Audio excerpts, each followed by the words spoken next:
Hi. கொத்தவரங்காய் கொத்தவரங்காய் பஜ்ஜி எப்படி பண்ணுறதுன்னு காட்டுறோமாங்க. நான் கொஞ்சம் 50 கிராம் எண்ணெய் எடுத்துக்கினேன்.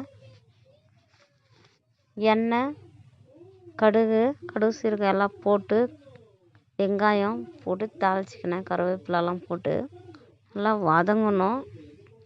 நம்ம எப்பயுமே எப்படி செய்வோம் தாளிக்கிறதுனா சமையல் அதேமாரி தான். 2 வெங்காயம், கொஞ்சம் கருவேப்பிலை, கடுகு சீரகம் எல்லாம் எடுத்து தாளிச்சிக்கின்னு, வெங்காயம் வதங்கின பிறகு தக்காளி 4 தக்காளி எடுத்து கட் பண்ணேன். சின்னதாக நறுக்கிக்கணும். அந்த தக்காளியை எல்லாம் நறுக்கி எடுத்துக்கின்னு இந்த வெங்காயம் வதங்கினுமே போட்டுக்கின்னு நல்லா வதக்கி விடணுங்க. தக்காளி சீக்கிரம் வதங்கினா நான் எப்பயுமே வீடியோவில் சொல்லுவேன், உப்பு போட்டுக்கணும். உப்பு போட்டுக்கினா சீக்கிரமாக தக்காளி வதங்கிடும். நம்ம காரக்குழம்பாகட்டும், கொஜ்ஜாகட்டும், பொரியலாகட்டும், எதுக்கு நம்ம தக்காளி போட்டால் தக்காளியில் கொஞ்சம் உப்பு சேர்த்துக்கணும். சீக்கிரம் வதங்கிடும். இதே கலரி விட்டாக்கா சீக்கிரம் வதங்கிடும். கொத்தவரங்காய் கொஜ்ஜி செஞ்சு பாருங்கள், ரொம்ப டேஸ்ட்டாக இருக்கும். கொத்தவரங்காய் உடம்புக்கு ரொம்ப நல்லது.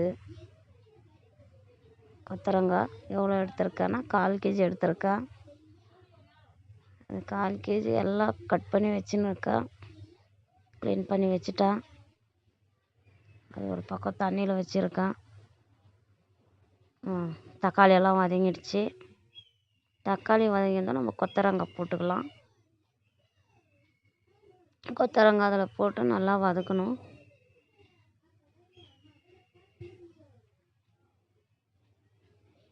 எல்லாம் எடுத்து போட்டு நல்லா வதக்கணும்.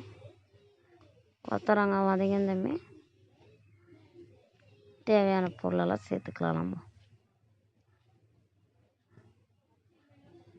நல்லா வதக்கணும்னா தண்ணி ஊற்றணும். ஏன்னா அப்படியே வேகாது இல்லையா, தண்ணி ஊற்றி தான் வேக வைக்கணும். 1.5 கிளாஸ் தண்ணி விடுவேன் நான். 1/4 கிலோ கொத்தவரங்காய்க்கு 1.5 கிளாஸ் தண்ணி விட்டு வேக வைக்கணும். அப்போ தான் நல்லா வேகும், அது அடி பிடிக்காமல். கொத்தவரங்காய் நல்லா வதங்கிடுச்சு. 1.5 கிளாஸ் தண்ணி விடுறேன். அது வேக அந்த தண்ணியெல்லாம் இழுத்துக்கும். தண்ணி ஃபுல்லாக இழுத்துடுச்சுன்னா அது வெந்துடுச்சுன்னு அர்த்தம்.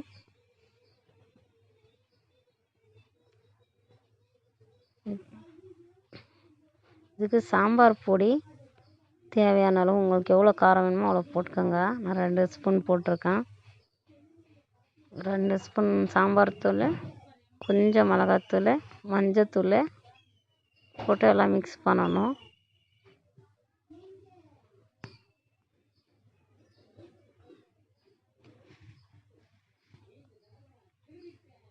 அதுக்கப்புறம் தட்டு போட்டு மூடி வைக்கணும்.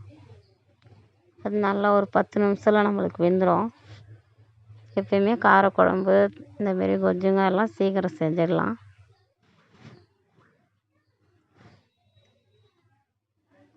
ரொம்ப டேஸ்ட்டாகவும் இருக்கும். ஹெல்த்தி ஃபுட்டு வேறு இது.